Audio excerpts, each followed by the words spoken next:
already started. He's shining a light in the dark corners of our media. You are fake news. Our government. Handling of classified documents. And our culture. Don't trust anyone. It's common sense amidst chaos. Let's go.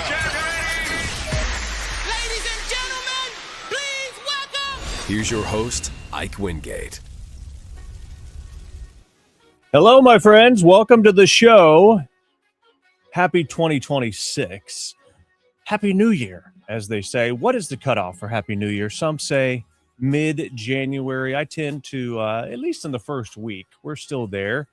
And so Happy New Year, everybody. I hope you had a wonderful holiday season, wonderful Christmas, New Year's Eve, New Year's Day, etc. Maybe a little change up from the norm that allowed you to sort of reset, recalibrate, rejuvenate.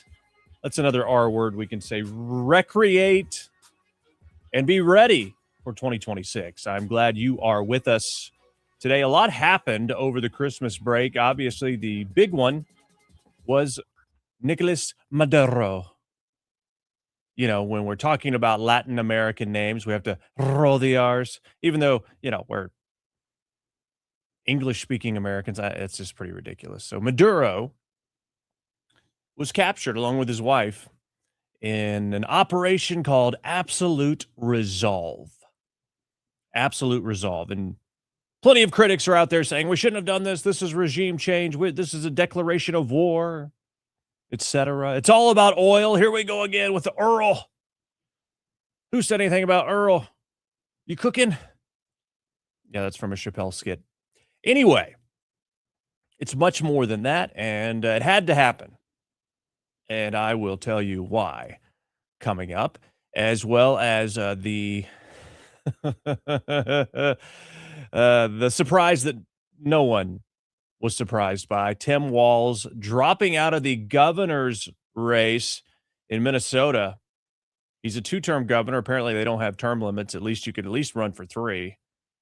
He was going to run, and he is now out. And people are saying, that's not enough. We need you to resign as governor now, as this fraud debacle continues to unravel layer after layer after layer. I've said it many times. I don't see how this guy keeps his job when this happened under his watch. And for those that are involved and at least have a good understanding of how these government reimbursements work in various aspects of these programs, they go through audit after audit after audit. So for them to continue to get funding, it's almost as if somebody looked the other way intentionally. Had some conversations offline over the break with those that are involved in this kind of thing with government reimbursements, federal money through the various states. They all have strenuous audits in these states. And for the state of Minnesota, I mean, they had to be audited and show some kind of proof.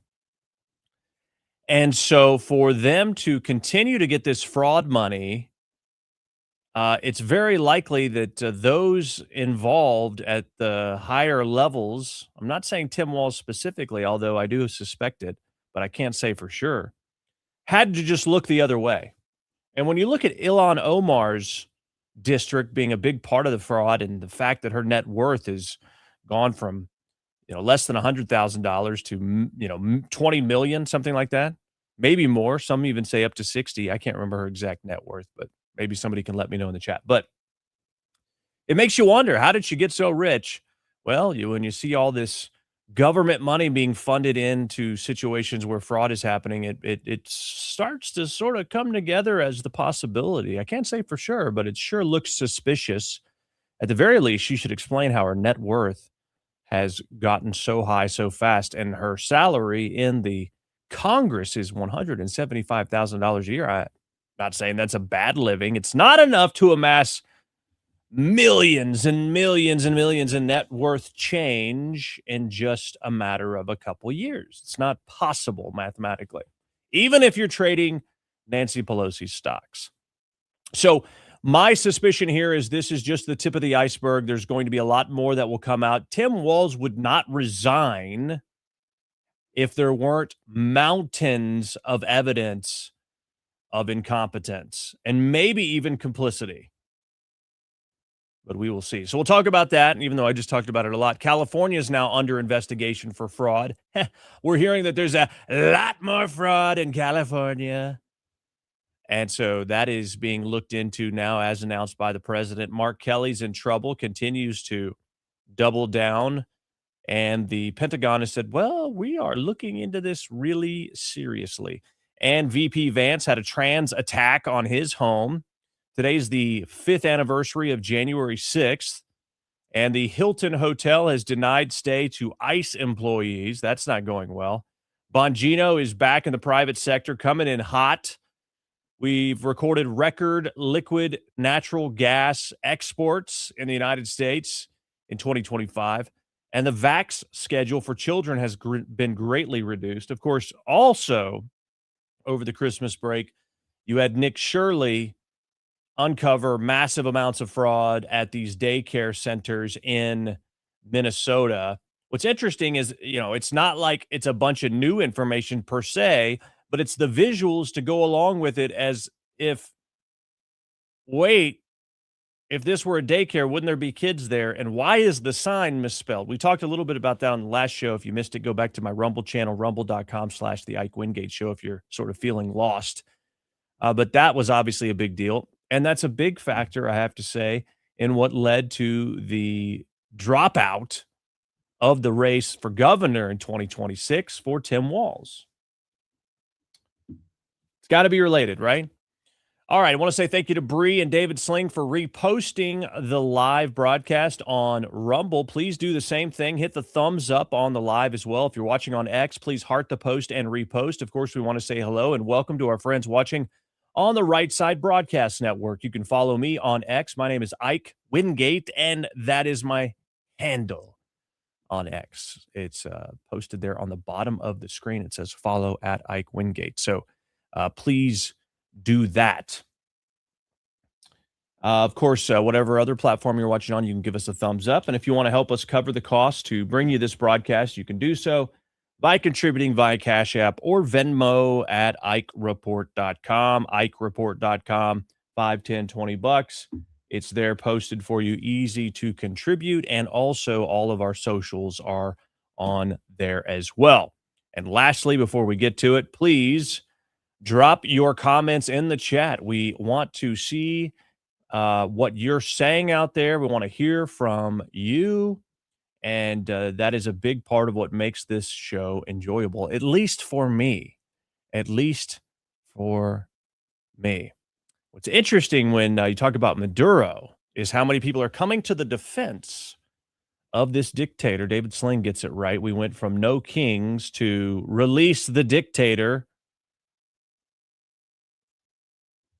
with pirate daycares learning the kids in between. Yeah, or leering, if you will, if you go by the sign, the leering center. Now, that is what's so ironic about this, is the defense of Maduro. Now, you don't necessarily have to like that we went in and took this guy. I understand, like, there's going to be a lot of even MAGA that says, oh no, not another endless war, not another foreign entanglement. I understand that knee-jerk response. I mean, when I heard of the capture of Maduro on Saturday, I first was very impressed, as in, how did they do this? And kind of shocked, as in, you kind of knew it would happen, but usually it's a lot of talk that doesn't result in action. So it sort of conditions you to think it's just all a game. But then the next thing I thought is, now what? What now? Because I don't really want to be in a long-term foreign entanglement, long-term regime change, if you will. I don't want to, just from history. But let me tell you this. I would rather be, if we're going to be in a regime change, even though we're technically not right now, but let's say we are, okay? Because the goal right now is to stabilize things, because you've got a lot of forces there that if you held an election right now, the infrastructure's not there and the place is in chaos. It needs to settle for a little bit. But the idea is to get it settled, stabilize it from a security standpoint and then move to elections. Now, the VP that's in charge now, this gal, I mean, she was part of the old regime. There's several other people in the regime, and that's one of the left's critiques is why didn't you get them all, even though the precision, excellence, and just outright elitism that was shown in this capture was just incredible. I mean, straight out of a Hollywood movie. But that's their criticism. Why didn't you get them all, right? Please. You get the head of the snake, but certainly there's other corruption there that has to be rooted out. But back to my point, and that is, if there is going to be a regime change or foreign interventionism, I mean, here's what I'm just going to tell you what I think. I would rather it happen in a country in our hemisphere that actually directly affects our security than I would anywhere else. These foreign entanglements off on the other side of the world that have very little direct effect on the United States, I'm not interested in those.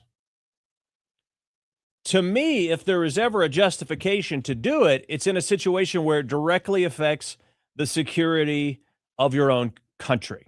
And not to mention they are close enough to do something to us if they collaborated with some of these foreign entities like China and Russia and Iran to set up some kind of nuclear weapon or something like that to then deploy it from Venezuela.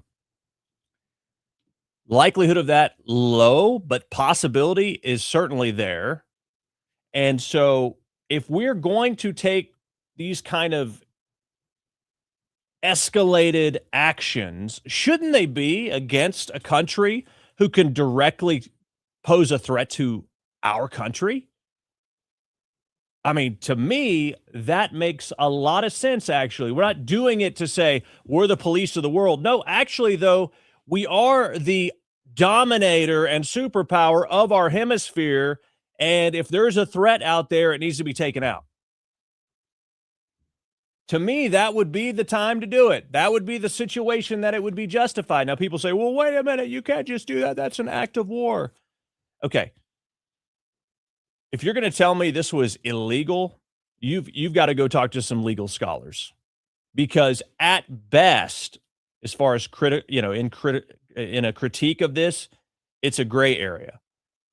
But the precedent has been there again and again and again in the past. You look at a situation like Noriega, and we didn't have to put a bunch of troops on the ground for a long period of time to get this guy. Just went and plucked him out clean, as clean as it gets. No casualties, no American soldiers hurt. And by the way, he had a federal warrant. And oh, by the way, there was a $25 million bounty on his head from the Biden administration. Remember that? It's been up to $50 million under Trump. But this was a guy who Democrats advocated needed to go away. And now that Trump did it, it's, oh my gosh. Okay? So we have that precedent set. And then if you're going to, complain about this and act like it's horrible, why don't you ask the people of Venezuela? Okay? Call up your friends in Venezuela, and they will tell you under Maduro and prior under Chavez how they wrecked the country. They nationalized the oil and gutted it. And you got people living in poverty, eating animals, man. And I'm not talking about the tasty ones. I'm talking about the ones that taste like chicken, but they aren't. You have desperation. You have control. You have a dictatorship. And you have a few people that are getting fat. The people in power. So go ask the people of Venezuela what they think, because they are loving it. They're loving it. And you ask people in, from Venezuela that are in the U.S. or have family in Venezuela or some sort of personal connection, and they say this is incredible. Even Ana Navarro, or whatever the heck her name is, on The View said this was this is a huge victory, even though, she wanted to say, well, even if you don't agree with the way Trump did it, it's still something great that Maduro is out. Basically, they're saying we are mad that Trump got the victory, but he did the right thing. Now, people in Venezuela, you might say, well, wait a minute, where's all the video from people in Venezuela celebrating? Well, allegedly, there was some right after it happened, but there are gangs going around there wreaking havoc right now. So you're not seeing a whole lot of celebrating because people are getting punished. People are getting targeted right now. And that's what needs to get under control. But the people that have lived in Venezuela, migrated, or have connections personally there are saying this is absolutely amazing. They're so appreciative that someone finally had the guts to do something about this. And by the way, Maduro had warning after warning after warning after warning. I mean, he could have left peacefully. He could have lived in Turkey. He had plenty of options, and he continued to thumb his nose at the Trump administration, to mock and mimic and dance like Trump, and to dare the United States to do something. Tried to call the bluff. He messed around and found out. He had plenty of chances. He didn't think they would do it. But that's just the tip of the iceberg, my friends. That's just the tip of the iceberg. But let's get some visuals. No, let me stay with this train of thought for your sake. This is more than oil. And by the way, Exxon and ConocoPhillips went into Venezuela in the 90s and set up all of this oil infrastructure. Okay? And the deal was they were going to work together, and they did for a while. And then Venezuela under Chavez started changing the deal on them. They started changing the deal. And so you had, let me see if I can find. Let's see, where is my, they started to, I know where I put it. Expropriate. Okay, expropriate is the word, I believe. And seize these assets, these oil assets from that belong to Exxon and ConocoPhillips. They went in there and they set all of this up. Chevron was there, BP, etc. But then in 2007, this is when it all changed. Chavez started this push for greater state control of the oil industry. Venezuela forced foreign companies, they changed the rules on them to migrate these heavy oil projects to the Orinoco Belt, to joint ventures where Venezuela now nationalized their oil. They made 60% at least. Okay, some companies agreed to it. Exxon, ConocoPhillips, they refused. And they actually, ConocoPhillips got over $8 billion in international arbitration. Exxon was awarded $1.6 billion, but they're still waiting to get it.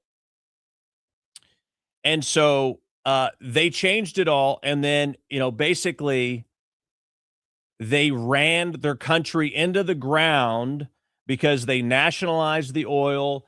They changed the deal on these people. They neglected the equipment. And it's a freaking mess now. They're not able to do near as much exporting of what they were able to do at one time. And so they went to this sort of socialist system. They started controlling the grocery prices and all the things that you might hear Kamala Harris say. And inflation went bonkers, and they ruined the oil industry, and they ruined the country. And in the middle of that, they increased the control over the people. And then back a couple years ago, 2022, there was an election. You remember that? Maduro said he won. By the way, Smartmatic and some of these voting machines, they're operated out of Venezuela. I mean, the story is just so freaking deep with corruption. But what's interesting is when you look at the election results that night, it's bizarre because I don't remember the opponent to Maduro was winning most of the time. And then in the middle of the night, a huge spike for Maduro, and Maduro carried the victory. It looks exactly. You can go compare the index over time results from the 2020 election here in the United States to the 2022 election with Maduro and see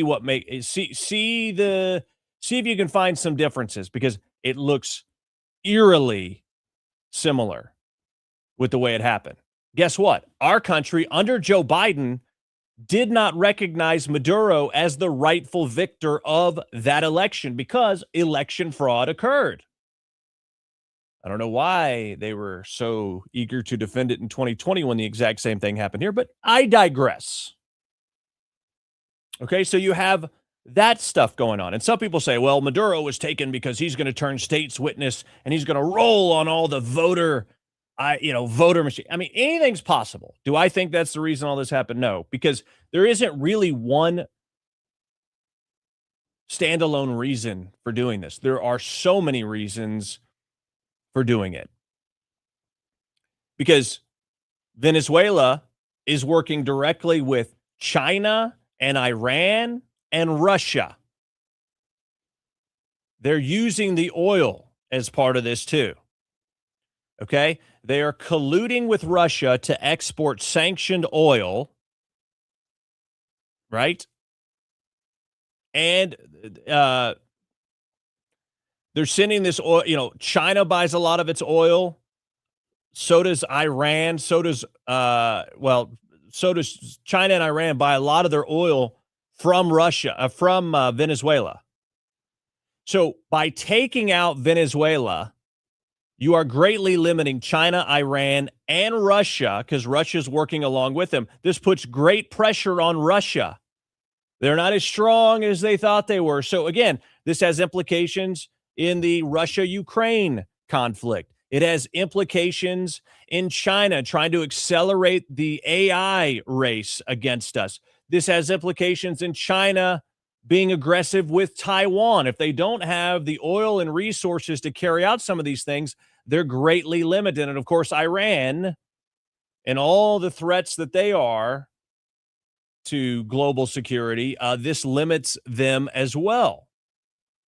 So you see what I'm saying? And not only that, you have these terror networks from Iran, some with China and Russia operating there too. In fact, they work to, with Russia for military training there in Venezuela.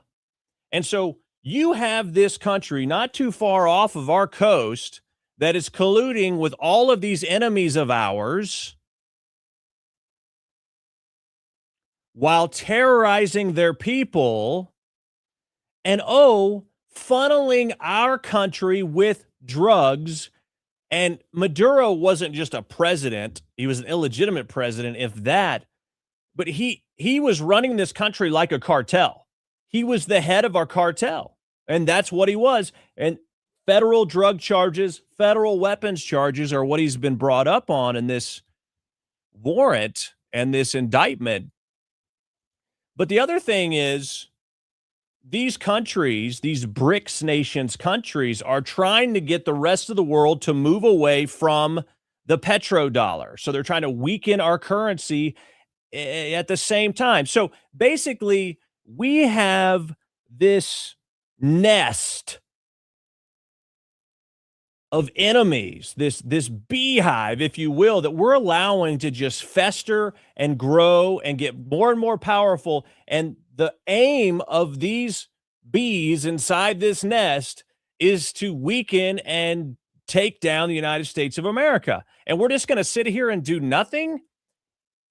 They had chance after chance after chance, warning after warning after warning, and again, continuing to flood our country with these illegal drugs that are killing our people while also flooding our country in the past with gang members, Tren de Aragua. And some of the worst people in their country, they just dumped them in our country. They did this. They're trying to destroy the United States, and they are working with this axis of evil, as George W. would say, to do it. And so we've given them warning after warning after warning. What else is there to do? I mean, we've got a lot of problems in Latin America. China has their hooks all over Latin America. Panama and the Panama Canal is another one of those places. All throughout that region, you've got the Belt and Road Initiative as well. Brazil and other, I mean, there is a ton. There are many potential threats that are in the not early stages, but not in the middle stages, I would argue, that are happening inside of South America, Latin America, and China plays the long game. And so for the longest time, we've underestimated China, what China is trying to do. I mean, what they've been doing in the Panama Canal is a huge threat, not only from a security standpoint, but just an economic standpoint. And so we've gotten a hold on that. Trump has made that a priority. He hasn't occupied that area or anything like that. We got to take these threats seriously because they are in proximity to our country. And I'm sorry, if you are going to be a threat to our country, I have no problem with you calling it a regime change or occupied or colonizing. I don't care what you call it, but I'm sorry. This is the way the world works. I don't want to go in and occupy someone's country. I don't want to go in and say, we're taking over. I don't want to do any of that. But if you are actively operating an operation to diminish, threaten, weaken, and destroy our country, game on. Because if you sit around and do nothing, you're dead. You're toast. You're done. People say, Venezuela can't do that. Think about all the people they're working with, my friends. This isn't like something going on in the Middle East. This is happening in our hemisphere where proximity is much closer. It must be taken seriously. And if you want to think that it's just about the oil, then you are greatly misinformed. I just named off a dozen different reasons, all working together to diminish this country. And by the way, a nice fringe benefit is setting the people of Venezuela free. Now, it's not going to happen overnight. It's messy. It's not ideal. I get it. I wouldn't, start the day and say, this is what I want to do. But when you've tried every other mechanism to solve it to no avail, unfortunately, you have to turn the knob up to 11. It's not ideal. I mean, otherwise you sit on your hands and you allow this beehive to grow and it's going to start stinging people. And so if you're apprehensive about that, okay, I understand from the past. But when you see all the implications, I don't know what other option there was. And by the way, a fringe benefit of this is these people have been liberated. Now, not totally yet, but it's a process. But to me, taking out a dictator, I mean, you don't just go around taking out dictators, even though it's a terrible living condition. But when they are a threat to your country and you've given them warning after warning after warning, and they are in a position to do harm, and by the way, they're doing harm while funneling drugs into our country, and I get it, Mexico's doing the same thing too, they all have to be dealt with in stages. This one reached the find out stage. And it was a flawless, precise operation, very impressive. You can hate Trump, but you have to respect our military and the job that they did in the middle of the night. Here's some images from that.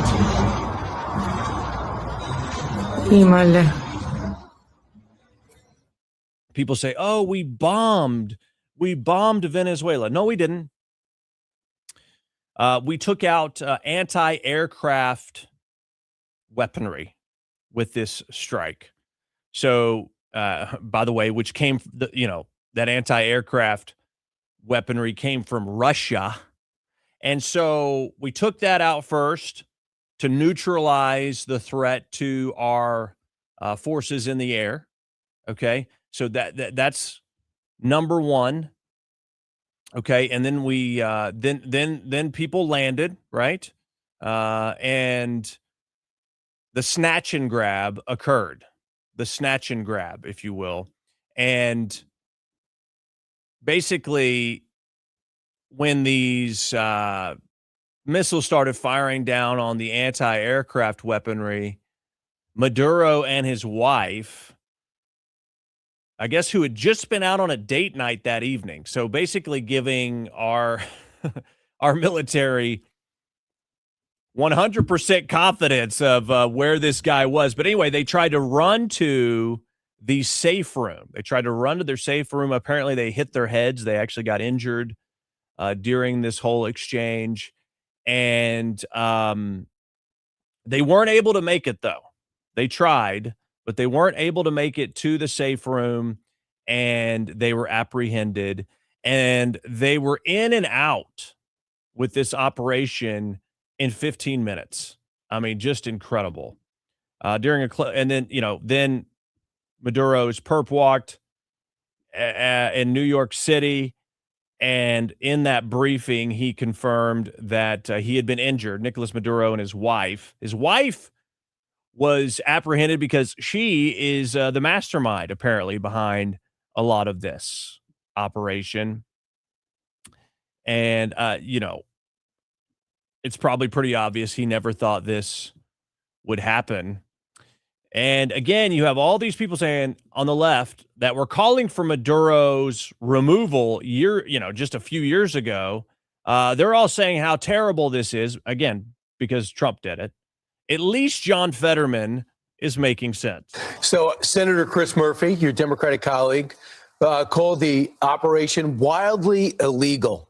America doesn't want this war. Nobody asked for this. And I think the most important conversation to have is Venezuela is not a security threat to the United States.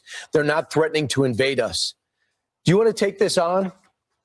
I respect my friend in Connecticut, but we have different views on this and perhaps other views as well. I just said this on my social media that, remind everybody that America is a force of good, order, and democracy, and we are promoting these kinds of values. We are the good guys. Let's pretend that now we are acting in a way. Now, remember, we all Democrats years ago wanted to eliminate him, and why have a bounty of $25 million if we didn't want him gone? Why would you do these things if you weren't willing to actually do something other than harsh language? Great question. Why else would you want to, why would you have a problem with this? Unless it was just about political theater, right? Christian says Trump is doing what no other president would. Thank God we didn't get Kamala. James says, great job, President Trump. Keep up the great work. All right. And so David Slink says Venezuela is going to boom. Thank you for the comments coming in the chat. So, the big award that was out there just a few years ago, we saved $50 million, basically. We saved $50 million because we did it. Nobody else brought him in. We did. Our country did. Our armed forces did. Okay? So Maduro goes to trial, by the way, or goes to his first hearing and, says, I'm still the president. And he says he was kidnapped and blah, blah, blah, blah, blah. But this is perfectly legal. There's precedent for it. And it's just amazing how pinpoint, flawless, strategic, and surgical it was. Extremely impressive. And if, in case you forget the way Maduro operated, this is 2019. There were opposition protesters, people protesting Maduro back in 2019. Guess what happened?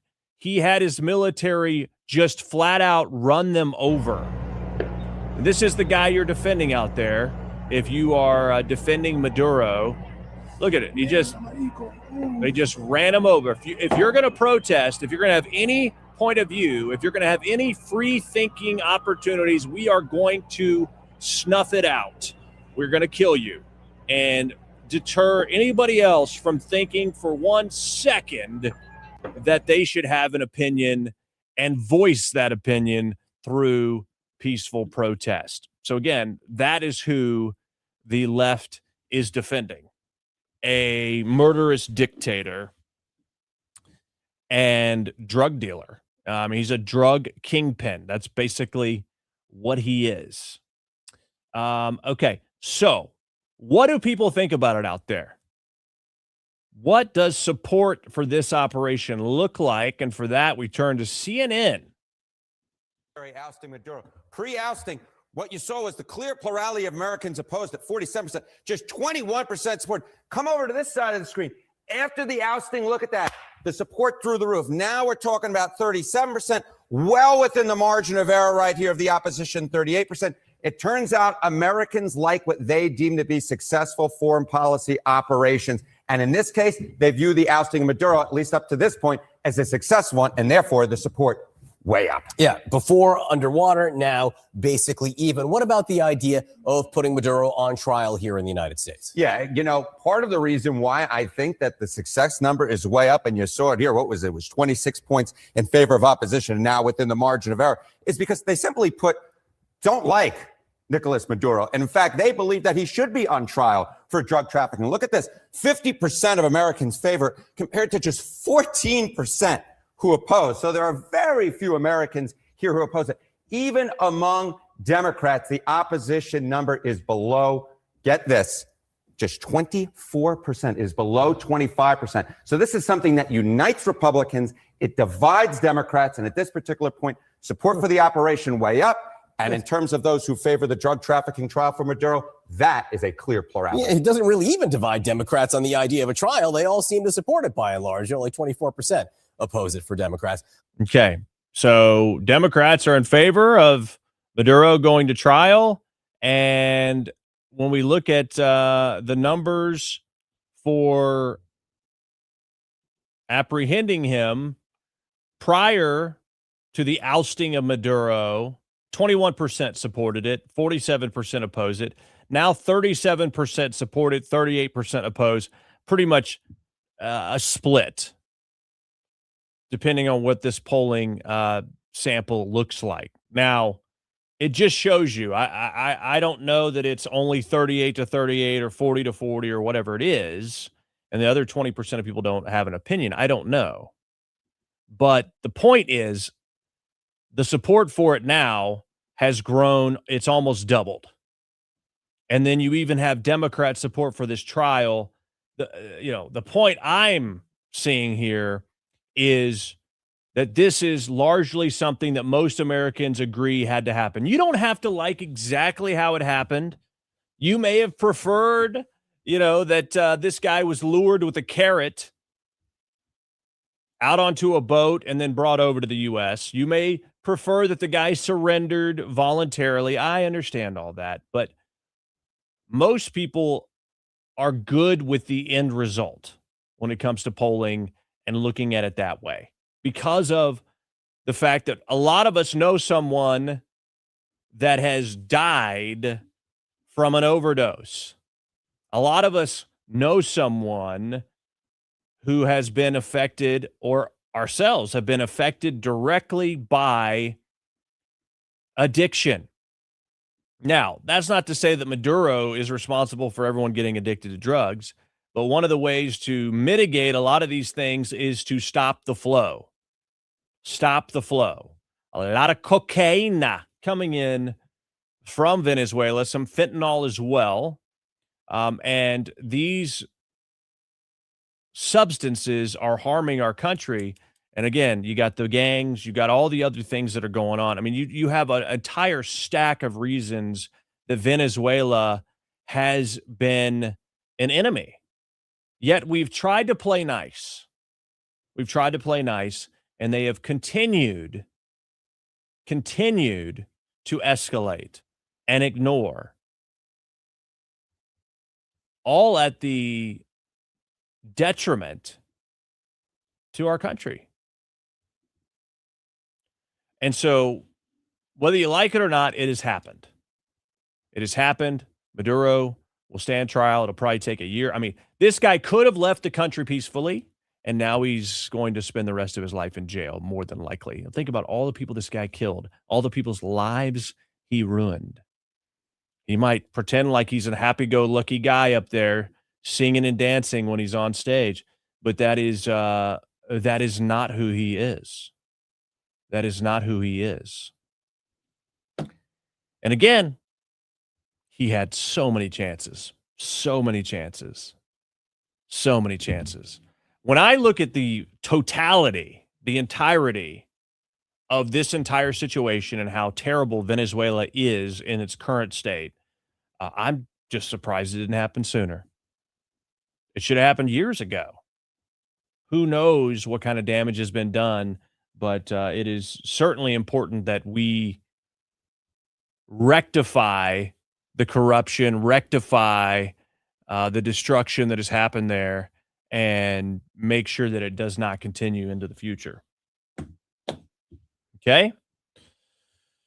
Okay. Again, the drugs by themselves are just one aspect. I mean, this is like a bicycle wheel with a lot of spokes.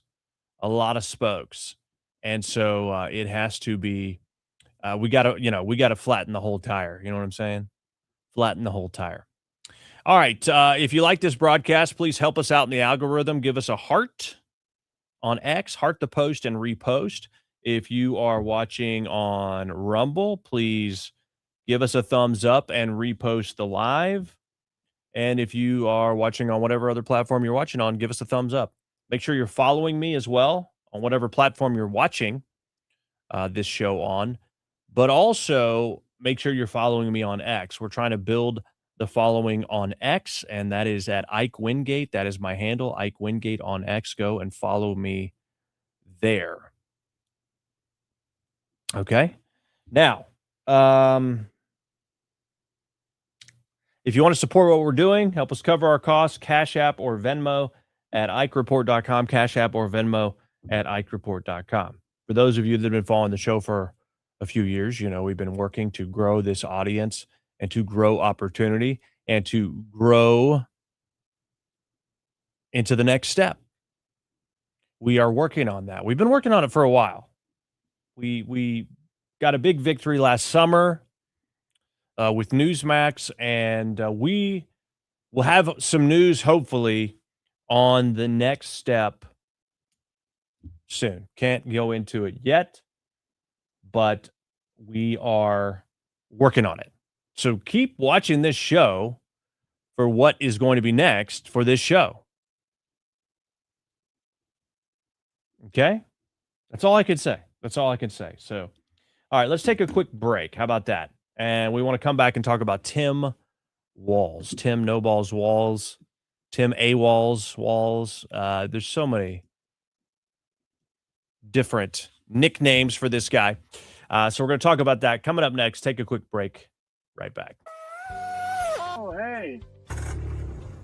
Didn't see you there. Well, just hanging out on the farm here. One thing I was thinking about this morning is, when's the next crisis going to hit? It's not really a matter of if, it's just a matter of when. And we really can't rely on the government to take care of a shortage or something like that. We just got to take care of ourselves.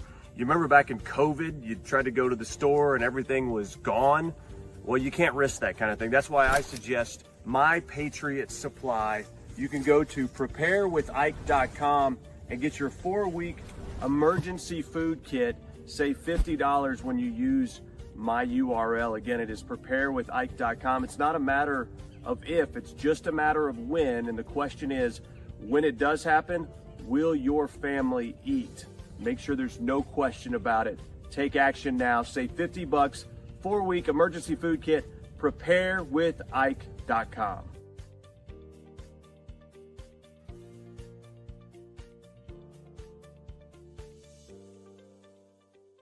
Fourscore and 7 years ago, there used to be men in this country. Now this country's full of a bunch of weenie men. You think about all the stuff that's in the water, plastics, microplastics, there's estrogen everywhere. In fact, compared to 100 years ago, men have half the testosterone that they used to. Look, it's not like getting shot in the back of the head. All you need to do is take chalk once every day, and you can boost your testosterone for fun things that require your energy, like working out or playing sports or actually spending time with your kids. I wish I could do that, but I can't because I'm dead. But if I were alive, I would take chalk. The Patriots at Chalk combine the most powerful herbal extracts, so it's all natural, giving you that lift that you need. George, come spot me. Well, Abe, if I too were alive, I'd gladly spot you. It's time to boost your testosterone to levels not seen since 1776 or 1860 or 1864, whatever. But it's herbal. It's natural. It's made in the USA. It's been clinically studied to boost testosterone. We're talking about chalk. Okay? Stop being all weird with this trends and everything else. We didn't have that back in my day. We had real men. It's time to get boosted back to those levels when men were men and women were women and there wasn't anything in between. Right, Mary? Yes, Lincoln. That's right. Get chalk. IkeWingate.com. Get chalk. If you want to be like me, get chalk. Except for the dead part. Okay. IkeWingate.com.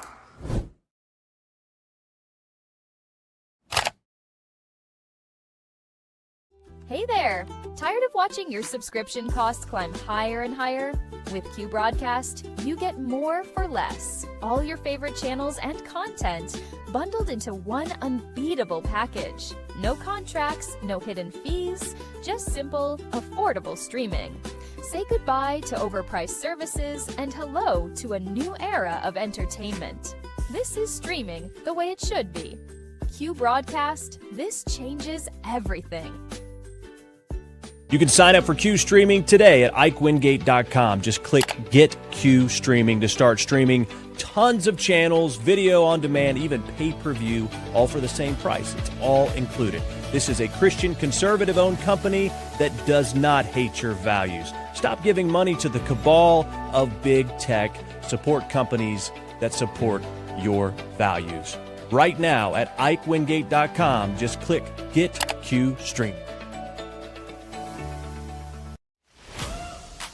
Big tech tries to censor him, but he won't back down. Now back to the Ike Wingate Show. All right, welcome back to the Ike Wingate Show. Glad you are here again. Happy New Year. If you're just joining us, help us out by following the show at Ike Wingate on X or hitting the thumbs up on this live and reposting it to all your friends. Heart the post and repost on X. We've got a few reposts on Rumble. I see one repost on X from David Sling. Thank you. If you repost, I will say your name. If you contribute to the show, I will announce your name as well. And you can do that at IkeReport.com. You can use Cash App or Venmo. And again, those links are at IkeReport.com. Hope you guys had a wonderful Christmas, New Year's, etc., holiday season, and the like. And back at it. It's kind of hard to get back in the swing of things fully. But at the same time, it's like, let's go. It's time. I mean, think about this year is shaping up to be, already crazy news. And then this is the midterms. And so it is going to be a busy year. And then Trump hasn't even been in office one full year. And look at all that he has accomplished. It really makes other presidents look bad as far as getting things done. Another big piece of news is Tim Walz is out as far as running for governor in 2026. Let me see here. What is the deadline? I think I looked this up somewhere over here. Yeah, the deadline to file as a candidate for the 2026 Minnesota gubernatorial election is June 2nd. Man, they wait a long time.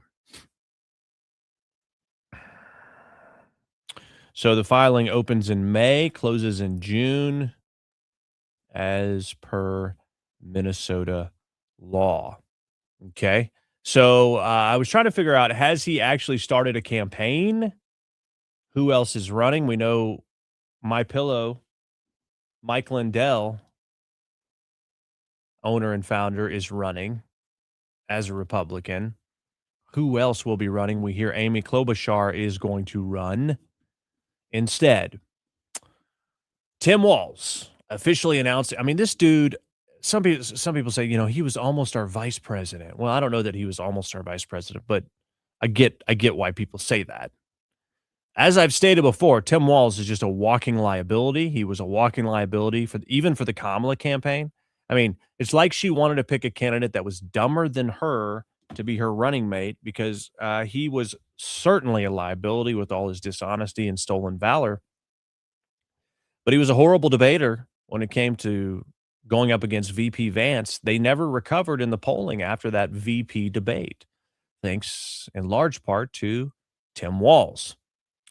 And now he's officially announced he's not going to seek re-election. The statement reads in part, as I reflected on this moment with my family and my team over the holidays, I came to the conclusion that I'm gay. No, wait, that's not what he said. I came to the conclusion that I can't give a political campaign my all, end of quote. Yeah, he was hanging out with the family, doing jazz hands, and finally said, you know what, I don't think I can do this.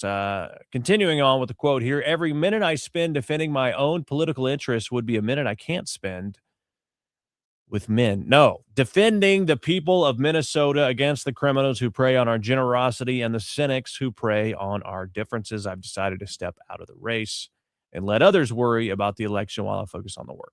Okay. So that's an interesting way to frame it. He did this press conference, then did not answer any questions. This made a lot of people in the media upset, because if you're going to hold this big press conference to make an announcement, you could have made the announcement on X with a tweet. Instead, he decided to hold this big press conference and do no press. Political news out of Minnesota. Governor Tim Walz, who, of course, was the Democratic nominee for vice president in 2024, has ended his re-election bid for governor. He is not going to run for re-election. This comes as pressure has been growing around this widening welfare fraud scandal. Now, Walz has not been accused of any wrongdoing, but it has been a growing political headache. Let's get right to CNN Chief National Affairs Correspondent Jeff Zeleny. This is a wow this morning, or at least would have been if you had said it was going to happen, 2 or 3 months ago? That's right, John. Good morning. Even perhaps 2 or 3 weeks ago, the reality is Minnesota Governor Tim Walz had been insistent on running for a third term, which would have been unprecedented in and of itself. Minnesota has not elected a governor for 3 consecutive terms, but it is that deepening federal probe, as well as this widening scandal. As you said, he is not implicated in this at all. This is actually somewhat old news in Minnesota. This has been going on for years and years. The prosecution started back during the Biden administration, but over the holidays, it certainly did widen. There was a right-wing influencer who posted a viral video on social media that quite literally went viral when the vice president of the United States and the FBI director leaned in on this, and it shined a brighter spotlight on really what had been some deep concerns among Minnesota Democrats, even about the wisdom of Governor Walz seeking a third term. They believe that this would hang over the entire reelection effort and perhaps even damage the Democratic Party, even though there is no suggestion that there was wrongdoing. However, this widening scandal happened on his watch, but we are getting his reasoning in a new statement this morning that's ahead of a news conference he's scheduled to hold in just a few hours. And let's take a look at one small portion of this, if we can, John. The governor writes this. All right. So I've already told you that. It's interesting. You can hear the entire slant of CNN during this, a right-wing podcaster or whatever they said about Nick Shirley. Basically, shining light on something that everyone already knew about. And it's pretty unprecedented for a Minnesota governor to be elected for 3 terms anyway. So, basically diminishing this entire thing. But look, let me tell you, there's no way Tim Walz is dropping out of the race unless there is something concrete against him. I don't think he does it. I think he just powers on through.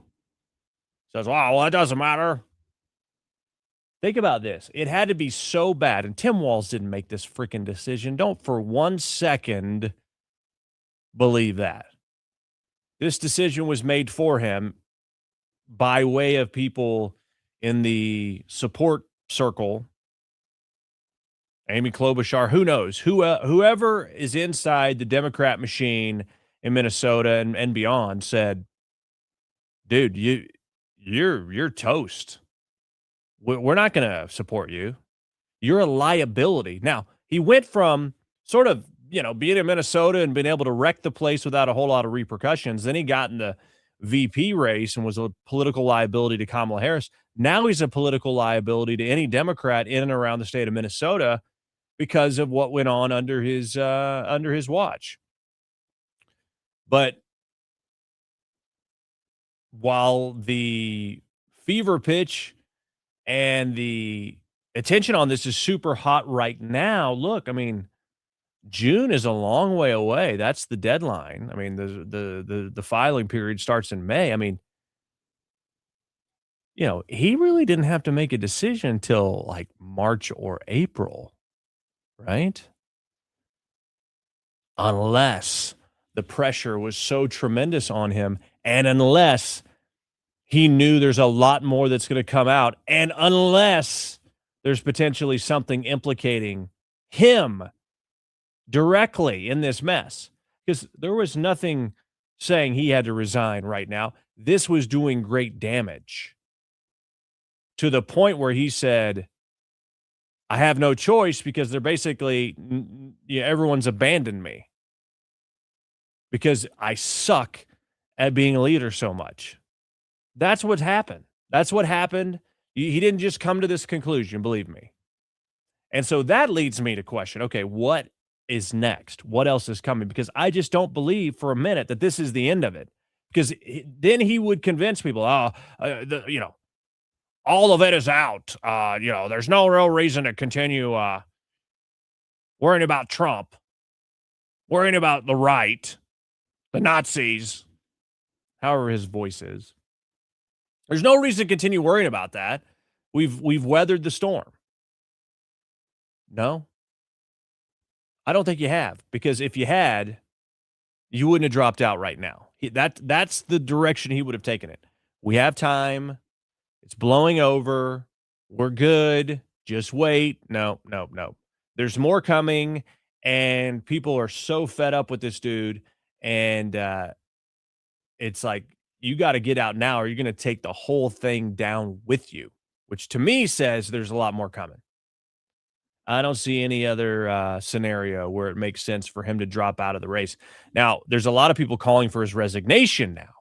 So it'll be interesting if the guy even keeps his job from now, to November and, into, I guess January or whenever they would install, maybe January 1, their new governor.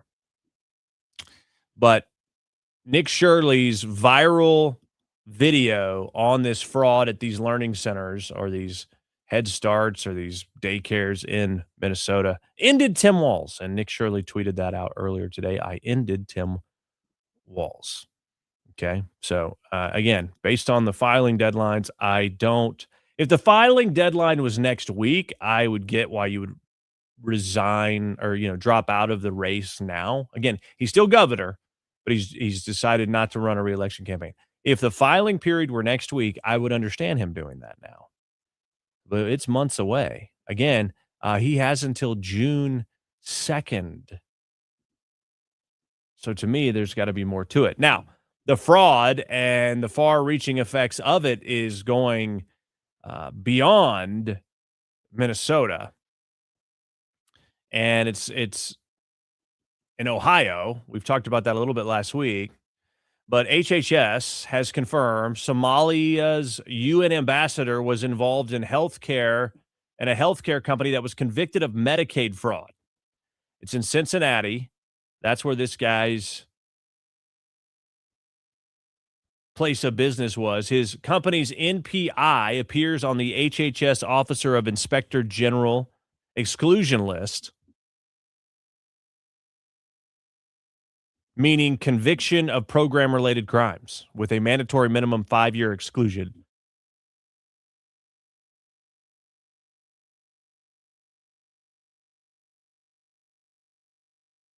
Pardon me. So because he's on this exclusion list, this code 1128A1, it means that there were crimes. Same guy here, this UN ambassador for Somalia, assumed the rotating presidency of the UN Security Council until January 1st.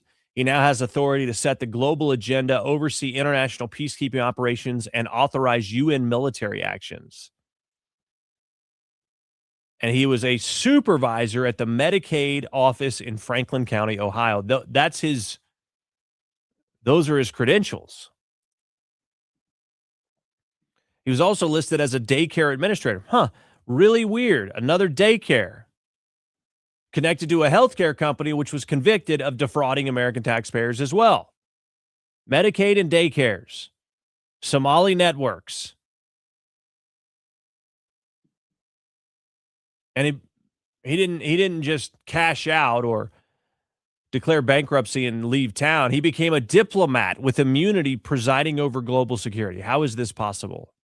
I mean, this has been confirmed by HHS. Speculation that Ambassador Abukar Dahir Osman, permanent representative of Somalia to the UN and president of the Security Council, is in fact associated with Progressive Healthcare Services, a home health agency in Cincinnati, in which HHS previously took action against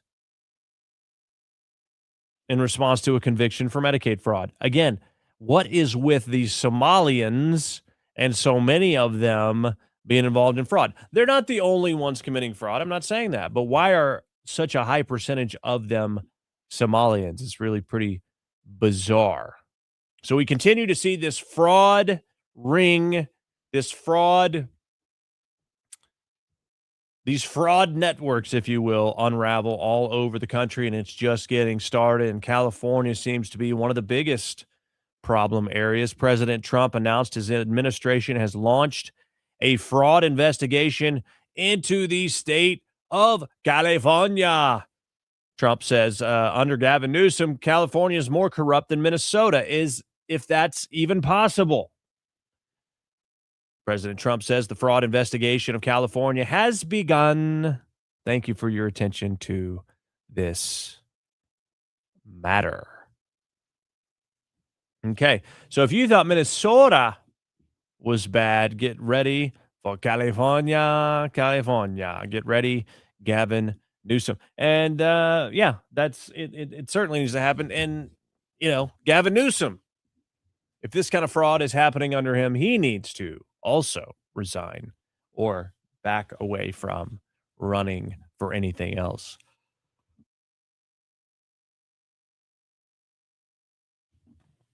So I like this. I like where things are going. The fact that fraud is being exposed is a good thing. It's a very, very good thing, my friends. We need accountability. We need conviction. And we need jail time. That's what we need.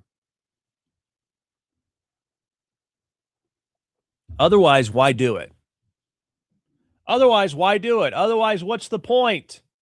Otherwise, how is any hardworking American going to be motivated to say, I need to do the right thing? No, people just will say, you know what? It doesn't matter. I'm just going to break the law, commit fraud, not pay my taxes because nothing ever happens to these people. It's not going to happen to me. And so why should I be out here doing the right thing? See, that's why accountability is important, because it reinforces the people that are doing the right thing, and it's a deterrent for future shenanigans. accountability is critical. It has to happen. All right. Let's see. Yeah. Okay. All right. Give us a thumbs up and a repost if you're watching on Rumble. Heart the post and repost if you are watching on X. We would greatly appreciate it. Also, keep your comments coming in the chat throughout the show today, and at times we will review them.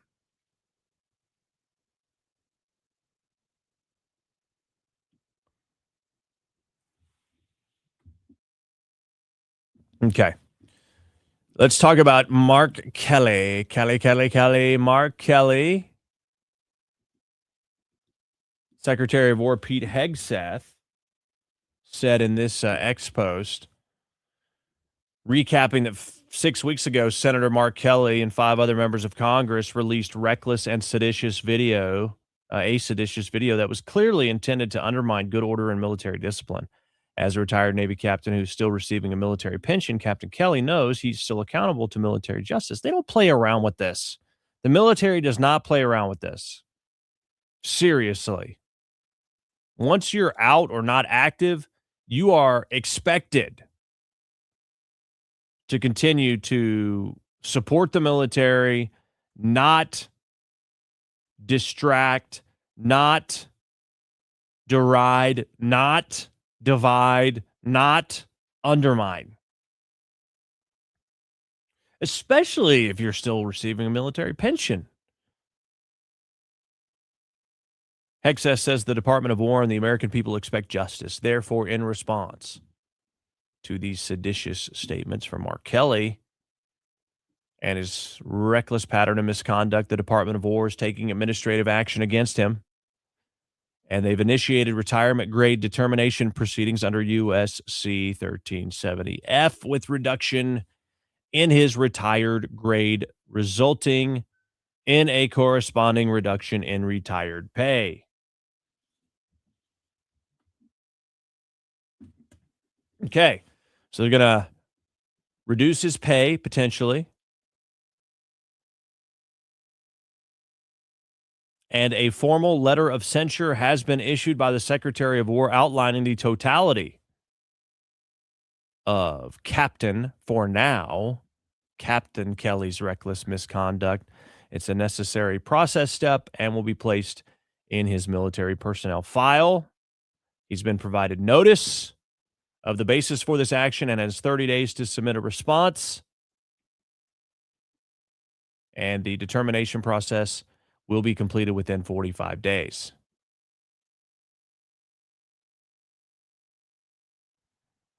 Okay, so they've just upped the ante on looking into, downgrading his status. Who knows where else it may go as well. You know what I'm saying? So you can't just go out there, and this whole thing was stupid anyway. We just wanted to make sure that the military knew, not to obey unlawful orders, implying that, insinuating that there were unlawful orders being, given. And it suspiciously had a lot of adjacent comment around the Venezuelan drug boats, the cartel drug boats being blown up. You don't have to tell a member of the military that they're not supposed to follow unlawful orders. They know that. That's embedded in their training. So you picked a moment to basically be Captain Obvious and tell them what they already know, Captain Kelly. So why would you do that? Unless you were insinuating, implying, and trying to hinder U.S. military operations, trying to cast doubt on these lawful operations against these drug boats, which, by the way, each and every one of them is reviewed in real time by a JAG officer, a military attorney. They are looking at each and every one of them. Overall, they've said, yes, they're legal. But just to dot the I's and cross the T's, each and every one of them, they are present for and providing clearance legally. Okay, so for them to imply that these are illegal operations is meant to do nothing more than diminish our military, diminish the leadership. That's a big no-no in the military. And Mark Kelly knows that, but he is trying to play political gymnastics right now, and it's pretty disgusting. And people say, oh, well, that's a low blow. That's petty. You got to take this stuff seriously, and you must make an example out of somebody, I think. And that happens to be Mark Kelly.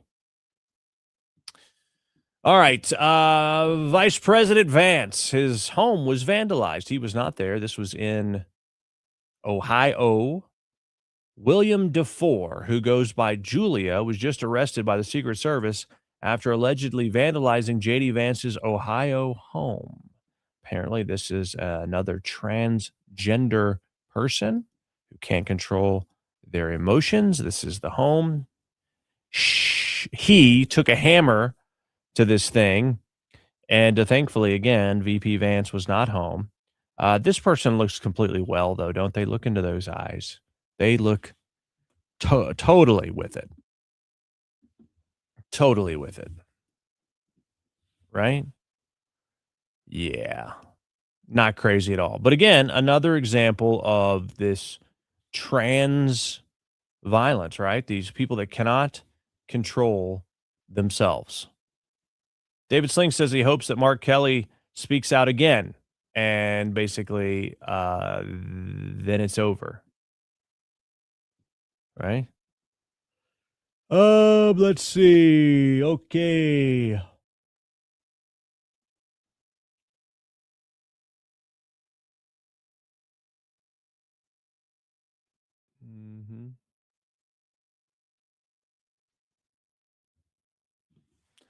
This is good. And when I say good, I mean an example of the derangement that's out there. I'll never watch your lying MAGA maggot Trump butt loving again. What are the so-called drugs? Where are the so-called drugs? Where are the so-called drugs? They're floating in the ocean. You see them on the video. What do you mean? You don't think there's actually drugs coming in? There's no question there. That's a fact. That has been verified. We have several of these instances in which to verify from. No one has ever seen any drugs, says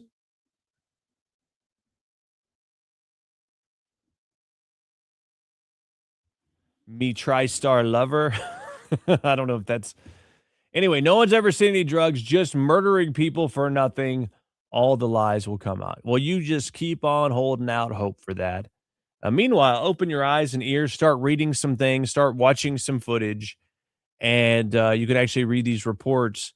The legal standards by which our military is having to abide is very stringent to ensure that these are, in fact, the people that we think they are. And in fact, there's a trail of surveillance of where they're coming from, what's on the boat. There's no question here. They couldn't do this with literal on-site, in the moment, legal approval were there not extensive evidence.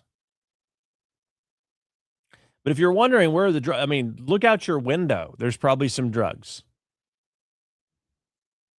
And chances are it's coming from south of our border, maybe Venezuela, maybe Mexico, but no one has ever seen any drugs. We've seen the drugs. We've seen barrels of them, and when they're blown up, they're floating all over the water. I mean, someone ought to do something about these drugs in the water. We know we have sharks that are going to be addicted. We're going to have these shark cokeheads, cocaine shark. It's going to be the next movie that's coming out. And so then we have, David Sling says he was on his way to see Paul Pelosi.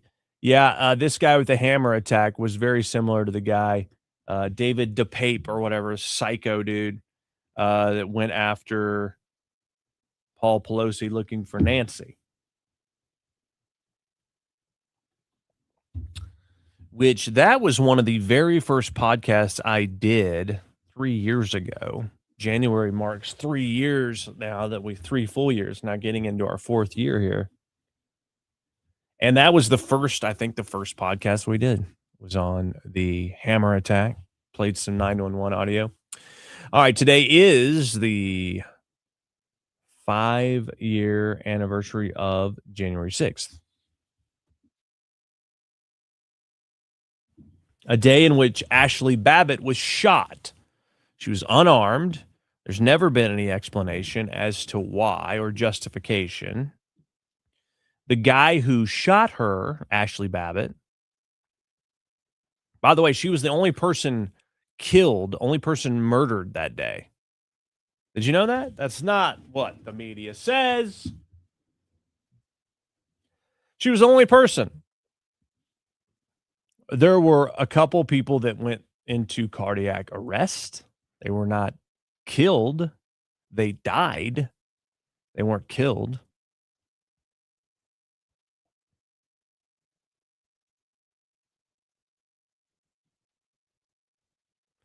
And so Ashley Babbitt, though, she was murdered, killed, shot. Only one. The police officers that died didn't die that day. The police officer, what was his name? Sund? No, that was the chief, I believe. Anyway, the guy that died, the police officer the next day, they listed natural causes. They tried to tell you he was beaten with a fire extinguisher. He was not. He was seen on video walking around just fine after all these things happened. Was not injured, not bleeding, nothing. And then you had 2 other police officers, Capitol police officers, that died 6 months later, both of suicide. So you tell me. But Michael Byrd, on the other hand, has apparently been running the guy who shot Ashley Babbitt. The guy who shot Ashley Babbitt, Michael Byrd, according to reporter Paul Sperry, he's been running an unaccredited daycare center with his wife, Kaleska, from their Maryland home since 2008, receiving $190 million in daycare funds. What is with all these people running daycares getting all this money? What is the deal? Same guy. This guy has a checkered past. Michael Byrd. I think there's all, let's see. This guy.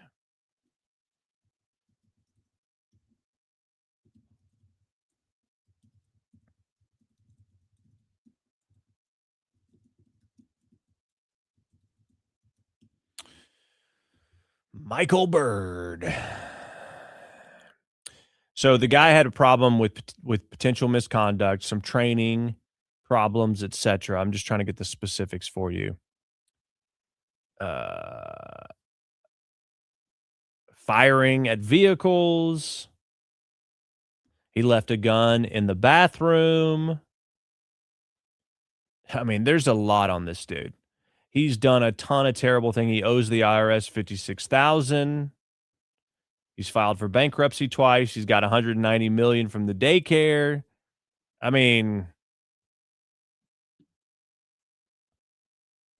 he was promoted to captain, though, by the way, after shooting Ashley Babbitt. The investigation cleared him of wrongdoing, concluding the shooting was lawful. I don't know how that's possible. Reports and allegations have highlighted aspects of his professional and personal history that some view as questionable or sketchy. He left a loaded firearm in a bathroom in February 2019 while serving as commander of the House Chambers section. He left his Glock in there in a Capitol Visitor Center restroom. He got a suspension for that. He's fired at fleeing vehicles near his home. He failed a shotgun qualification test. And he failed an FBI background check at some point. He faced a suspension related to a lost weapon, part of his broader, lengthy internal affairs record. I mean, this guy has so many screw-ups. He should have never been a Capitol Hill police officer. He owes the IRS a bunch. He's had bankruptcies and foreclosures, and somehow bought a $520,000 house in 2019. I mean, he's getting money for these daycares, then it's no wonder. Anyway, that's who shot Ashley Babbitt, Michael Byrd. Senseless, because she was unarmed. I've never seen any justification for why he even did it. I mean, for a guy who leaves his gun laying around, fires at fleeing vehicles, I mean, this guy has a pattern of bad decision making with a firearm.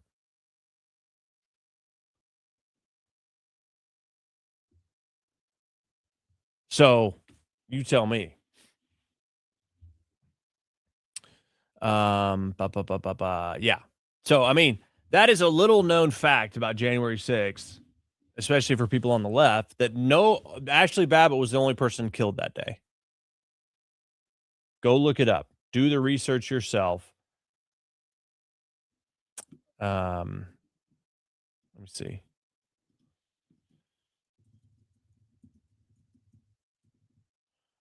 Let's see here.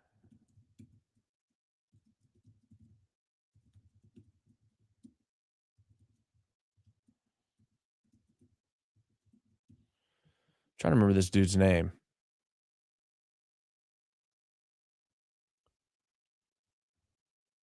Sicknick. Yeah. Kyle, was it Kyle Sicknick? Sicknick. Brian Sicknick. He was assaulted with pepper spray, allegedly, and collapsed that evening after returning to his office, suffered 2 strokes, and died in the hospital the next evening. So the medical examiner says it's natural causes because they were, strokes, blood clots leading to stroke. So maybe the stress of the situation caused whatever condition to come out. I mean, the same happened. Someone, had a, basically a cardiac event. 2 people did. One was drug induced, like an OD. The other, I think, was just the stress of the situation. But again, nobody died that day. Or I'm sorry, nobody was killed that day except for Ashley Babbitt. Now, I believe the 2 cardiac events did happen that day. So 2 people, other people died. They were not killed, though. And Sicknick didn't die because he was killed by, January 6th insurrectionists. Again, they spun this whole narrative into something that it was not. And then they also point to the suicides months later as people that were killed, cops that were killed. And that's just not true. They killed themselves. The question is why? What were they afraid of? What did they know? Was it just too much trauma from the event? Did they let people in? Did someone kill them and make it look like a suicide? I mean, I don't know. But it sure wasn't all these cops got murdered on January 6th. Ashley Babbitt's the only one that got murdered on January 6th, if we want to set the record straight. All right. Hilton Hotels. No room at the inn. They've launched a coordinated campaign in Minneapolis to refuse service to DHS law enforcement. Basically, this Hilton Hotel in Minneapolis would not let ICE agents make reservations. When they attempted to book rooms using their government emails, Hilton Hotels maliciously canceled their reservation. Now it's come out that the specific hotel was a franchise locally owned, and they've been now taken off of the Hilton network. They're no longer technically a Hilton hotel. So that's what happens when you side with the bad guys. When you side with the bad guys, this day and age, it gets found out, and people don't like that. I mean, ICE has a lot of support, even though you wouldn't know it from some of the radical people out there. They wouldn't be concealing their identities if the left wasn't trying to kill them. They've attempted to kill them. at that facility in Dallas. We know that's happened. They are doxing these people, threatening their families. So no wonder they're concealing themselves. All they're trying to do is doing their job. And so now Hilton Hotels has come under scrutiny. They have distanced themselves immediately from it, trying not to get any additional blowback. We'll see what the long-term effects are. All right, Dan Bongino served almost a year as deputy FBI director. He is back. Says he's taking a couple days off, although he is tweeting a lot. I'm sure there's been a lot he's been wanting to say for a long time. And now he can because he's no longer employed by the FBI.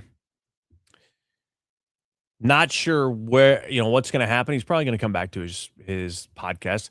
It looks like the radio show thing isn't happening because there's so many moving parts with the radio show in syndication, and that his next in line there looks like he took that over. Vince, whatever his name is. So maybe Bongino's just doing a podcast on Rumble or something. I don't know. I'm sure he made plenty of money, or at least his company did while he was on the inside. His wife stayed and ran it. Apparently they were living apart that entire time, or most of the time. I mean, the dude's probably working all the time. Anyway, he's come out hot. He says the support for the Trump administration in the working world is strong. People are tired of the endless BS from the black pillar, chicken little grifters. Watch their tactics, and once you see them, you'll never unsee them. So basically, he comes out hot against people like Candace Owens, right? Let's see. I'm gonna go back. Says, good to see you. I've missed you. Thanks for your interest. He says the Trump team's not kidding around. It's an otherworldly experience from the other side. Trump is determined and focused, and having been around quite a few presidents, this one broke the mold. Determined and focused.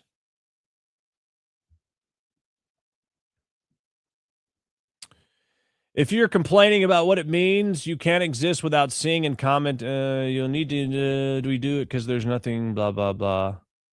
There's nothing black pillars and anti-Trumpers want more than to create division and drama. We're about results, and we'll talk about some of it very soon.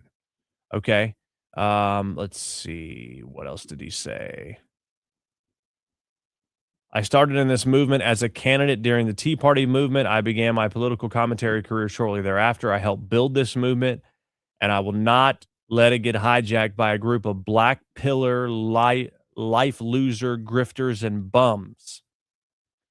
We are a movement guided by truth. The essence of conservative ideology is the preservation of eternal truths. We are not the latest thing group. We're not political cannibals. He says, I watch quietly from the inside while doing the job I was hired to do, but I'm back now, and it's time to restore balance to the force. And basically, he's looking at all these people, probably people like Candace Owens, Marjorie Taylor Greene, maybe Tucker Carlson to an extent. I don't know about Ben Shapiro. I know that Matt Gaetz commented on this and said, oh, hey, what election did you ever win? And Bongino basically said, screw you. And said that you're scum and that you are a liar, and I knew it the first time I met you. Is what he said to Gates. So, basically, he says these grifter people overload you with information, but then underwhelm you with evidence. How about that? That's a good one. Overwhelm you with information, but underwhelm you with evidence. They'll try to convince you that John Smith robbed a bank, so they'll data download on you and lose you in the chaos. They'll tell you things that might be true but aren't evidence of anything. They'll tell you John was in the bank that day, that John knew someone who worked there, that John was arrested 10 years ago for a misdemeanor. They won't tell you that the fingerprints, video, and DNA of the thief matches someone else. That is so true. Solid investigators sift through chaotic information and mine the evidence gems. Charlatans and morons do the opposite. Second, he says black pillars will rarely take on the president directly. They know they'll get destroyed by the boss and wind up in the political graveyard of egomaniacs who thought they could take the president on with BS. As a proxy fight, they try to pick off his allies, knowing many of them are limited in the ways they can fight back. Well, I'm back now. I'm not putting up with this. This BS has to stop. Everyone inside the administration I crossed paths with is busting their tails to move the needle on real change. You can do things fast. You can do things correctly. You can rarely do both in government. Even with those constraints, the administration's accomplishments are breathtaking. Bongino says, I want to be clear on this point. Intra-party movement policy disagreements are healthy and natural, but endless pessimism meant to strategically attack a movement from the inside is not about policy. It's political cannibalism. Interesting. He's probably talking about some of the critiques of Kash Patel and Pam Bondi. He says many of these grifters are hiding their real agendas from you, and that leads me to my next point, last point here from Bongino. The black pillars are infamous for telling you an administration policy or action is going to lead to the end of the world before the policy has even been given time to demonstrate results. You're seeing it now with regard to Venezuela. Will it work out? Maybe. We will all see, but maybe give it a minute before you attack from inside the tent while pretending you're an ally. Black pillars and grifters asked for this fight, not us, but I'm absolutely down to fight it. Absolutely down, he says. All right, so Bongino's coming out hot, full of piss and vinegar, as they say, and looking to throw down the gauntlet.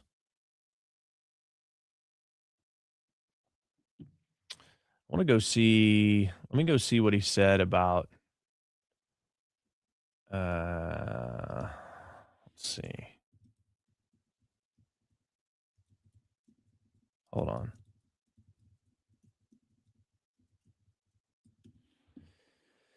Hello. All right. It's interesting how Matt Gaetz has two accounts, a former congressman account and then his regular account.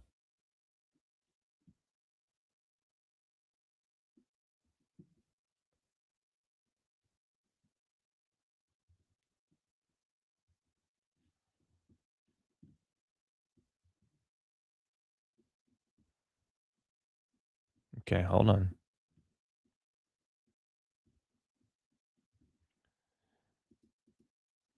So this was the response, I suppose.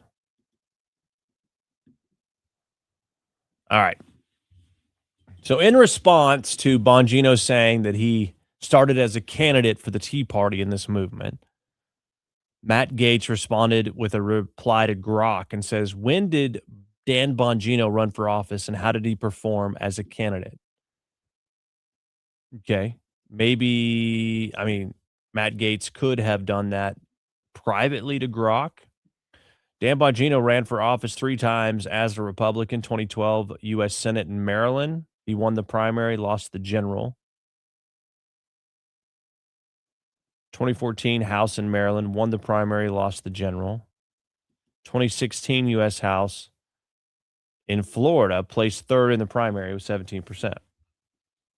And that's about when he kind of went heavy into his podcast and all that. Okay, so it's clear Matt Gaetz was saying, dude, you have lost a lot. And Florida 19, I don't know if that was Gates's district and he lost to Gaetz. I don't know. But nonetheless, Bongino didn't like that. I'm trying to get back to the original point here. He responded to Matt Gaetz's request from Grok. Maybe if I spent more time at shady parties with moneyed insiders, I would have won. I heard you'd know a bit about that. You've always been, by the way, grifting off your daddy like a suckling little doggy. When I first met you in the Panhandle, I knew you were a piece of, it's written all over that phony face of yours. So he just came out hard against him.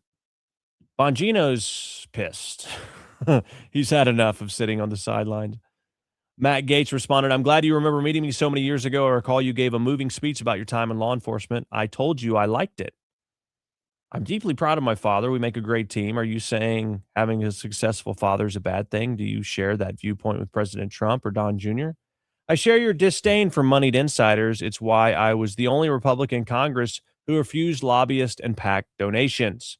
Why are you angry at me? Because you don't like my face? This is your big white pill message against the doomers, that I have a bad face? You made a post about being a candidate for office during the Tea Party movement and twice thereafter. I didn't know that full history, so I simply asked Grok if you had won any of those elections. Apparently, you underperformed as a political candidate, but you're a world-class streamer. Cool. Take a chill pill, Dan. And he he adds this link to this pharmacy, allfamilypharmacy.com/Matt. Use promo code MATT10 to save 10% for the chill pill. That was kind of funny, actually, from Matt Gaetz. It seems Bongino kind of came out really hard against him, but I don't know that Matt Gaetz was just being innocent by tweeting at Grok. You can just go straight to Grok and ask Grok, but it was like he wanted it on there. Anyway, the feud continues, my friends, between people on the right. I don't love the people on the right feuding. It's not the way Charlie Kirk would have done it, and it's certainly not the way to build strength and unity going forward. Anyway, let's see. Gonna take a break, but we are getting. Sorry. Oh yeah, getting a back spasm going on here. January 6th was a cluster, Bree says. Hello, Bree. So many people think it was something it wasn't, and that's the truth. It was a riot out of hand with some saboteurs. Some people did some dumb things, but most people didn't.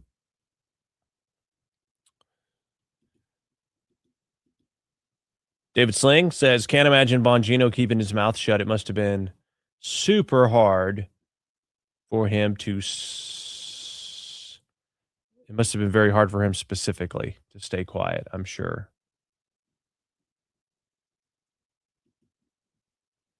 David saying they just waved the protesters in on January 6th, then they put them in prison for years. We have Moosley Penny in the chat. Hello, Miss Lee Penny.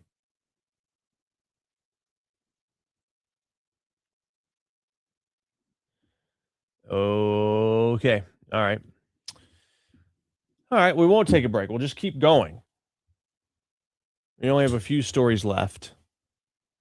But this is a pretty cool one. Record liquid natural gas, LNG. The U.S. became the first country to export over 100 million tons of LNG in a single year. I'd say something's going right, wouldn't you? This is from Reuters. The U.S. sets U.S. sets new LNG export records in banner year marked by new capacity. Again, that's what we voted for, isn't it? So another big win, a big victory, something to be proud of for the Trump administration and for the American economy. I'm just telling you, we're into the next year. Get ready. I think by the end of this quarter, you're going to be seeing some big results. And by the end of the second quarter, you will be feeling them. They will be tangible. You will be quite aware of them. That's my prediction. That's my prediction. By the end of June. By the end of June, but probably sooner, I believe you will be feeling, very much feeling the positive momentum of more money. Because the tax breaks have kicked in, and so you have a lot of businesses and people operating in the way of understanding that their taxes have changed for the better. they're going to operate accordingly. They're going to invest. They're going to hire. They're going to do things. And that is going to be felt. It takes a ripple effect of time for it to be felt, but it is coming. It is coming, my friends. Okay. Whatever happened to Matt Gaetz? Oh, he's hosting a show on OAN, which is, I mean, nobody really hears from this dude anymore, right? Except for on social media. I don't know. I think I used to be I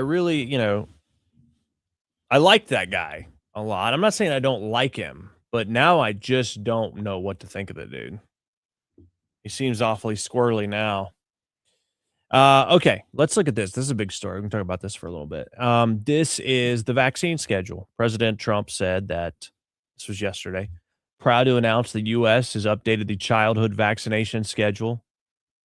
This schedule is rooted in the gold standard of science, widely agreed upon by scientists and experts all over the world. Effective today, America will no longer require 72 jabs for our beautiful, healthy children. We love our little kids. We love them. They're so little, so beautiful, and they're the future, okay? That's what we say. The children are our future, right? We're moving to a far more reasonable schedule where all children will only be recommended to receive vaccinations for 11 of the most serious and dangerous diseases. Parents can now choose to give their children all of the vaccinations if they wish, and they still will be covered by insurance. However, this updated schedule finally aligns the United States with other developed nations around the world. Congratulations to HHS Secretary Bobby Kennedy and a bunch of other names and blah, blah, blah.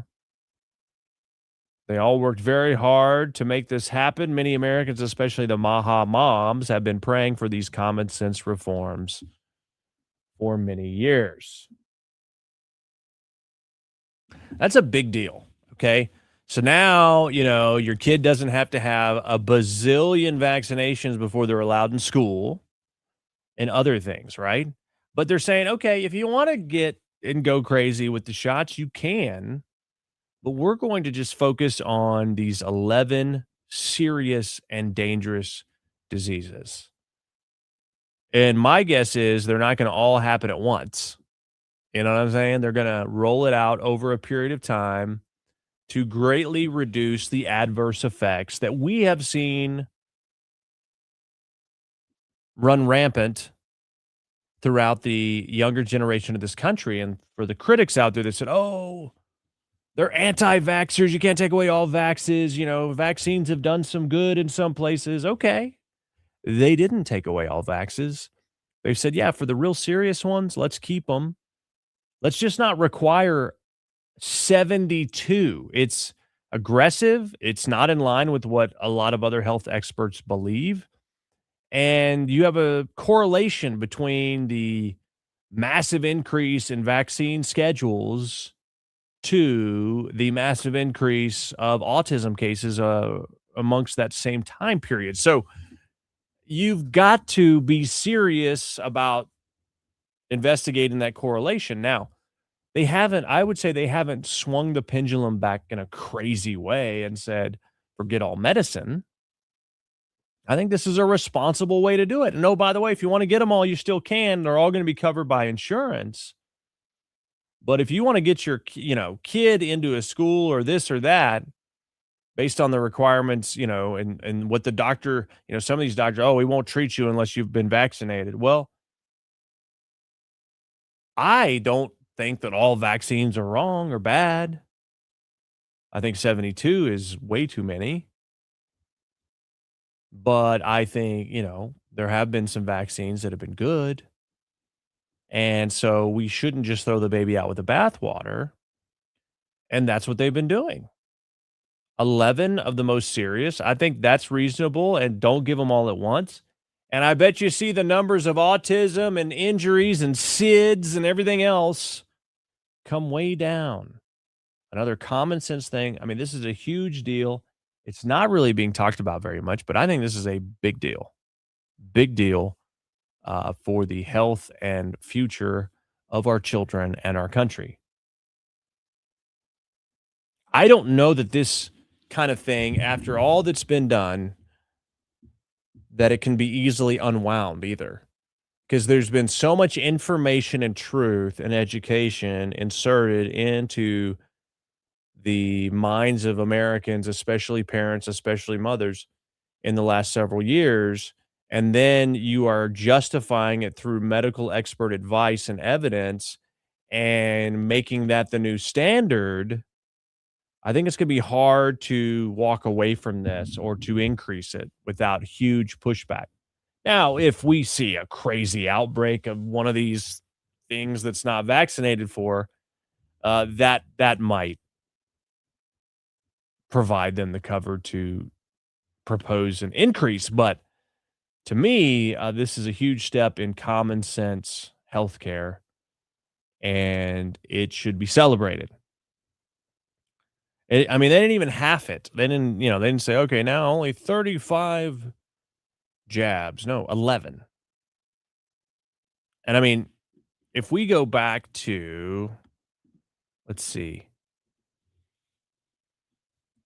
vaccine schedule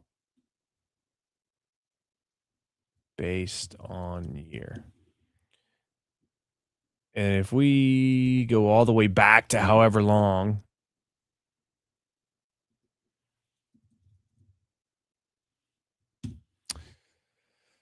let's see. I would like to find out, when was the last time, and this is hard to find because they don't post this kind of stuff. But when was the last time we had 11? So back in the 70s, you had diphtheria, tetanus, pertussis, polio, and measles, mumps, and rubella, the MMR, with routine smallpox. So that's less than 10. So we're probably saying we're going back to like the 80s as far as vaccine schedule goes. Let's see here. Yeah, the 80s. 1, 2, 3, 4, 5, 6, 7, 8. 1, 2, 3, 4, 5, 6, 7, 8, 9, and 94.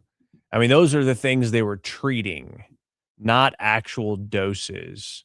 But they just, now they want you to get a flu vaccine. They want you to get a rotavirus. A hepatitis vaccine.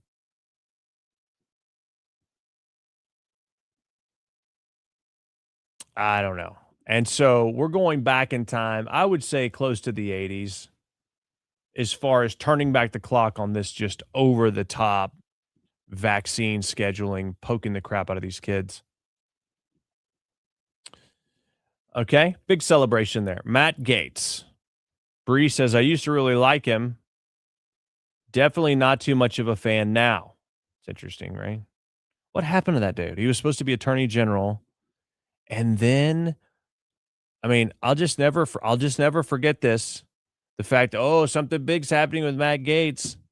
I think the big announcement was he was going to be Attorney General, and then he was like, oops. A bunch of stuff's coming out about him. I think I don't even know why he ran for Congress again. I think obviously there was new information or new findings or new testimony, because it totally changed his strategy and how he was dealing with stuff. I don't know. I would love to get the actual honest behind the scenes story for Matt Gaetz on that. I doubt it's going to happen, but it's certainly, none of those moves make any sense. Now, if he was the Attorney General and he's like, well, I'm gonna get confirmed before this report comes out and I'll be in a safe spot, maybe that was the play, and then he moved too early or too late. I don't know, depending on which way you want to look at it. But I think the big announcement was they were going to announce that he was going to be, nominated for Attorney General, And then all hell broke loose with that report coming out. And then he's like, okay, well, you don't have the support. You dropped out.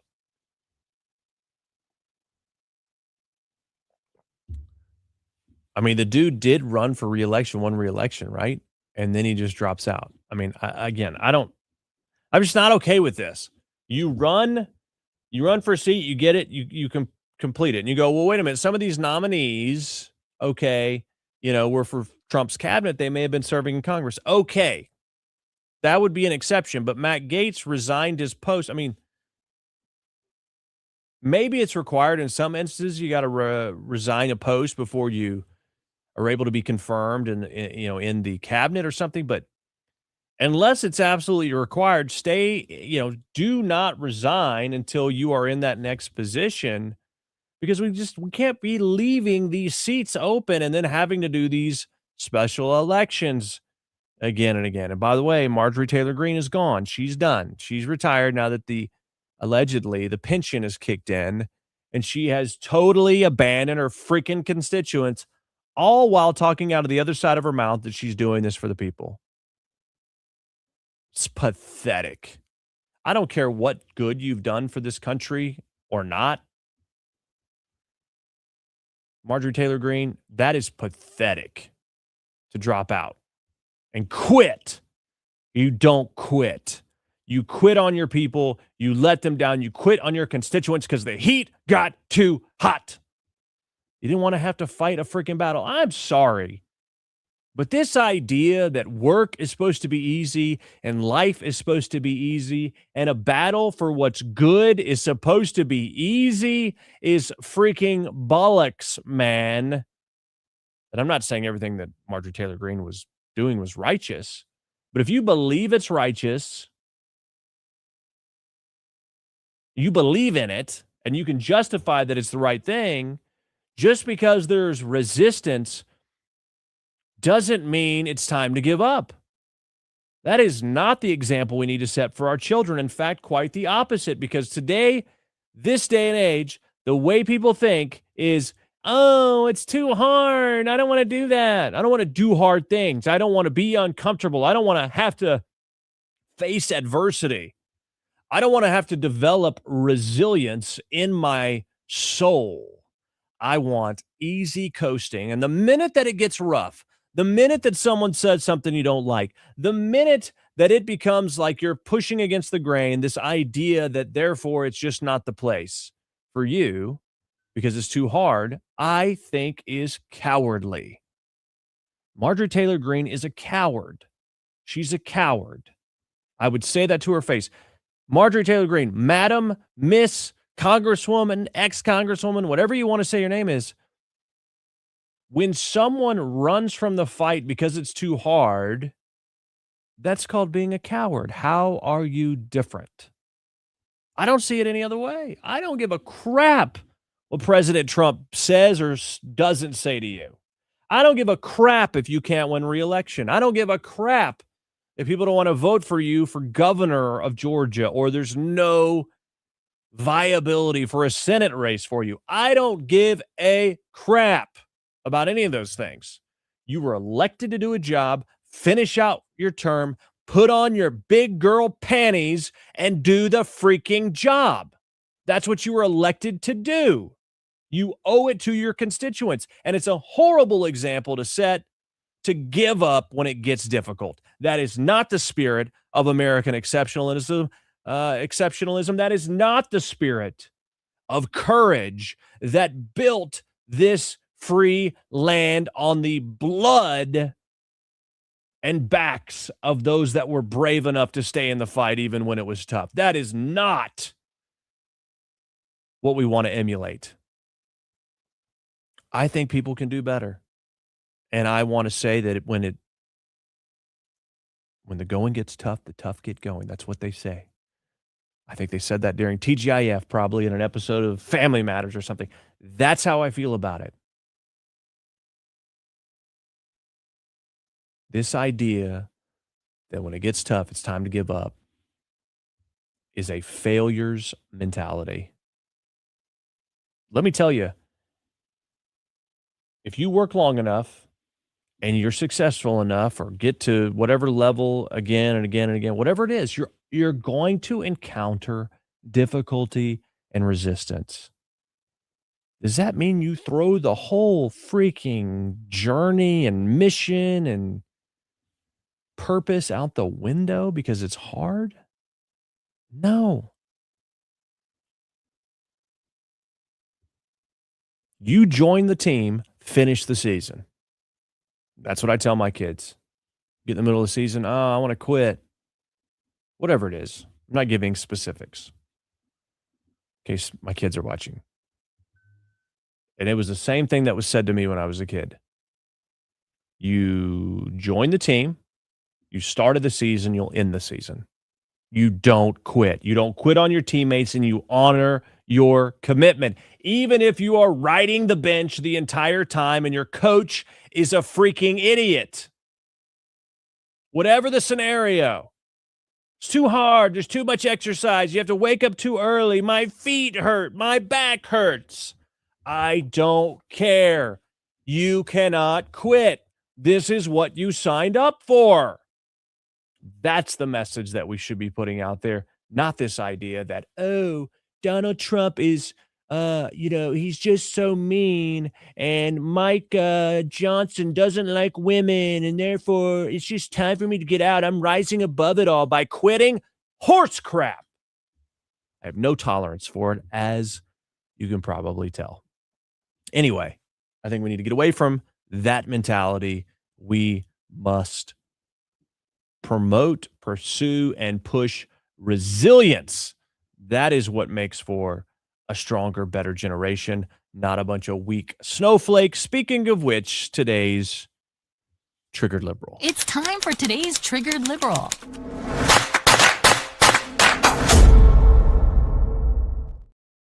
All right, look at this pink-headed special person. Melting down as a liberal over Venezuela with a post, imagine being a Venezuelan celebrating the liberation of your country after decades of communist oppression. And then clicking on social media to see some pink-haired American liberals screaming about how your oppressor should be put back in power. Again, always cheering for the bad guys, these uneducated or overly educated leftists. Trump said the United States will be running Venezuela. Woo! A colony. Woo! Imperialism. All for so a multinational corporation can get profit. Woo! Okay. Sorry, we had to do some language editing on the fly. For colonialism, imperialism, and so some corporation could get profit. Woo!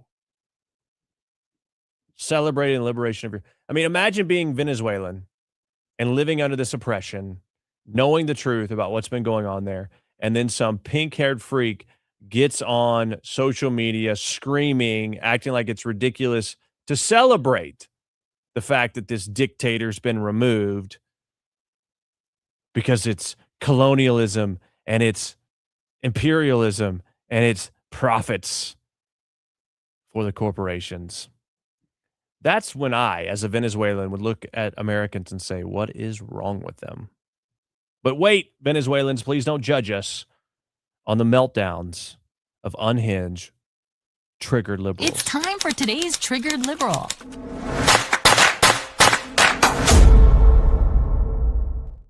All right, my friends, that's going to do it. If you want to see when we're on live again, make sure you set the notifications on our Rumble channel, rumble.com/The Ike Wingate Show, or on X at Ike Wingate. That is my handle on X. It is there on the bottom of your screen, okay? The bottom of your screen. You can follow me at Ike Wingate. Of course, if you want to contribute to help us cover our costs, you can do so via Cash App or Venmo at IkeReport.com.